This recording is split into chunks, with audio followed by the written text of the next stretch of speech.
we've got an email question. Let's go ahead and take a look at that. And then I think we've also got a call online already, Ted. Yes, let's take them. And so for the email question, we've been asked to host a Super Bowl party. Super Bowl's coming up. National championship tomorrow night. Could be that. There's some guests that we don't know. I heard we might be liable if somebody leaves our house drunk and gets into a wreck. What is the law in this situation? Coop. Coop, we don't know where you are. If you're in Alabama, it could be one rule, and Florida, it could be another.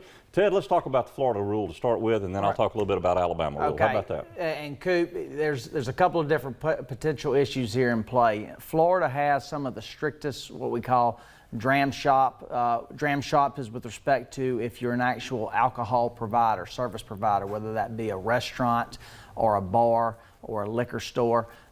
In those situations, there are certain standards, and then you have another standards that deals with this type of situation, which is a social host type liability is what it's called in the law.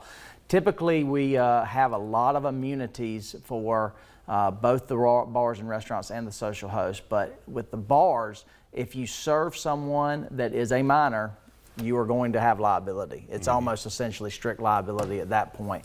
Other than that, if you're dealing with someone that is of age, the standard is if someone is habitually addicted to alcohol and you knowingly serve them at that point in time. So that can be a very tough standard, and that's just in the alcohol service industry, whether you're dealing with a bar or a liquor store or a gas station per se. In the social host context, a lot of times you're going to have a very difficult time having liability simply for over-serving someone, even if they're an alcoholic. But once again, if you serve a minor, you're always going to have liability. And that carries not only civil liability, but criminal consequences. And they've even now enacted fairly recently an open house party statute where if you have alcohol just generally open at your home, and you know there's minors there and you have reason to believe that they're consuming that alcohol, you have both exposure under a criminal statute and civil liability at that point in time. It's pretty much negligence per se if you violate that statute. You mentioned something called an open house party. Yes. What is that?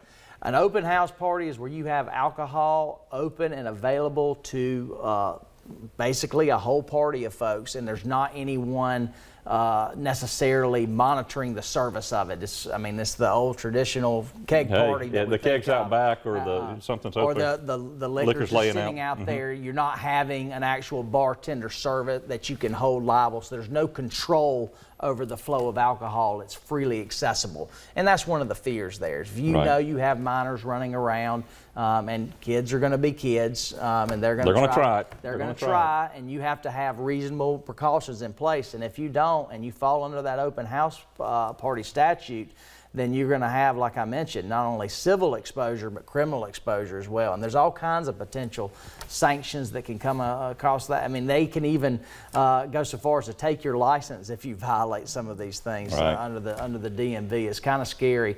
But even though there are some limits on the liability for you serving someone that is drinking and then the alcohol causes stuff, then if you're having folks over to your house that you don't know and that you can't control, there's still potential just general premises liability consequences you got to think of, because you may argue they were drunk and they fell down that step, but you're still going to have liability coverage and a defense, because that's going to end up engaging in some sort of claim if someone falls because of some sort of potential defect or hazard in your home. You hate to be a prude about things, but you need to know who's coming into your house, and you say people who you don't know are the ones you really need to worry about more than anything else, and that also may open you up to that open house party rule that we talked about. In Alabama, excuse me, in Alabama, if you're serving alcohol, you could be responsible. Yes. And so that's one of the differences between the state line.